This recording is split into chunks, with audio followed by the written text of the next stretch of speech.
Welcome back to our channel Respect Education.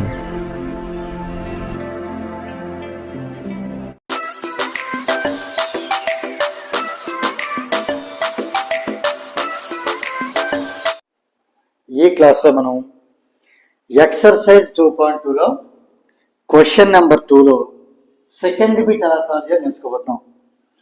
ఇక్కడ √2 and 1/3 ఏంటి అంటే ఆల్రెడీ ఫస్ట్ బిట్లో చెప్పడం జరిగింది. ఈ √2 అనేది some of the zeros indicate చేస్తుంది. 1/3 అనేది product of the zeros indicate చేస్తుంది. సో ఇక్కడ మనం ఏం చేద్దాం, వేటి జీరోస్ మనకు కావాల్సినటువంటి పోలినామియల్ జీరోస్ అదే రాద్దాం. ఇక్కడ let alpha comma beta be the zeros, వీటిని మనం జీరోస్గా తీసుకుందాం. అంటే మనకు కావాల్సిన పోలినామియల్ యొక్క జీరోస్ అనమాట ఇవి, ఆల్ఫా బీటా. సో ఇప్పుడు ఇచ్చిన దాని ప్రకారం చూసుకుంటే first the some of the zeros కాబట్టి సమ్ అంటే యాడ్ చేయాలి. ఆల్ఫా ప్లస్ బీటా అనేది √2 ఇవ్వడం జరిగింది. ప్రొడక్ట్ ఆఫ్ ది జీరోస్ అంటే ఇంటూ కాబట్టి ఆల్ఫా ఇంటూ బీటా 1/3 అనేది ఇవ్వడం జరిగింది. రైట్, ఇలా ఇస్తే మన పోలినామియల్ ఏంటి అంటే the required polynomial will B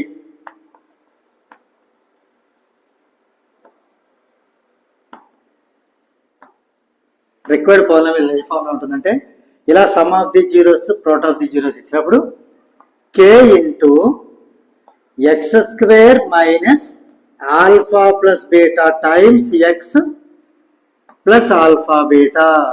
ఇది మనకు కావాల్సినటువంటి పోలినామియల్ ఈ ఫామ్ లో ఉంటుంది. ఇప్పుడు ఇందులో మనకి తెలిసిన వాల్యూస్ ఏంటంటే ఆల్ఫా ప్లస్ బీటా వాల్యూ తెలుసు, ఆల్ఫా బీటా వాల్యూ తెలుసు. ఈ రెండు మనం సబ్స్టిట్యూట్ చేసి సింప్లిఫై చేస్తే ఈ ప్రాబ్లం అయిపోయినట్టే. సో ఇక్కడ నేను ఫస్ట్ k బదులు k మామూలుగా యాసిడ్ రాసేస్తాను. x² minus alpha plus beta బదులు √2 రాస్తున్నాను. అదేగా మనకి ఇవ్వడం జరిగింది sum of the zeros.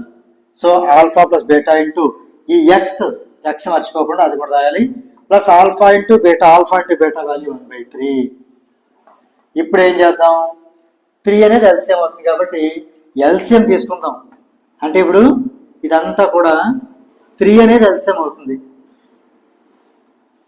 3 into x² 3x² minus 3 into √x 3√2x 3 into √2x is 3 into √2x plus ఇక్కడ 3 1 జా 3, ఆ 1తో 1 మల్టిప్లై చేస్తే 1 వస్తుంది. ఇక్కడతో అయిపోయిందా అంటే కాదు, ఇంకొక స్టెప్ ఉంటుంది. ఇక్కడ కేకి మనం ఒక వాల్యూ తీసుకోవాలి. కే అనేది ఏ వాల్యూ తీసుకోవాలంటే ఇక్కడ మనకి డినామినేటర్లో ఏదైతే ఉందో ఆ వాల్యూ తీసేసుకుందాం. ఆ 3 క్యాన్సిల్ అయిపోతుంది అనమాట. ఇప్పుడు మనకి k = 3 తీసుకోవడం వల్ల ఇదేం మారుతుంది, 3 into 3x² minus 3√2x plus 1/3. ఇలా తీసుకోవడం వల్ల 3 క్యాన్సిల్ అవుతుంది. ఇక్కడ ఏ నెంబర్ డినామినేటర్లో ఉంటే ఆ నెంబర్ని కేగా తీసుకోవచ్చు మనం. సో ఇప్పుడు therefore the required polynomial is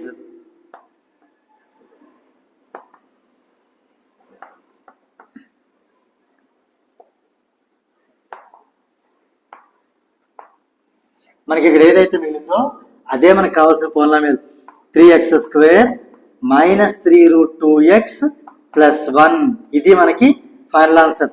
దీని అర్థం ఏంటి అంటే ఈ పోలినామియల్కి మనం కనుక జీరోస్ ఫైండ్ అవుట్ చేసి, అంటే ఫ్యాక్టరైజేషన్ చేసి జీరోస్ ఫైండ్ అవుట్ చేసి ఆ జీరోస్ మనం యాడ్ చేస్తే √2 వస్తుంది, ఆ జీరోస్ మనం మల్టిప్లై చేస్తే 1/3 వస్తుంది. అంటే ఇది సమ్ గా ఇది ప్రొడక్ట్ గా ఉండేటటువంటి polynomial 3x² minus 3√2x plus 1. So దీంతో మనకి సెకండ్ బిట్ అనేది కంప్లీట్ అయింది. If you feel this video is helpful to you, please like, share and subscribe our channel. And please do not forget to press the bell button so that you will get the notifications from our channel. Thank you very much.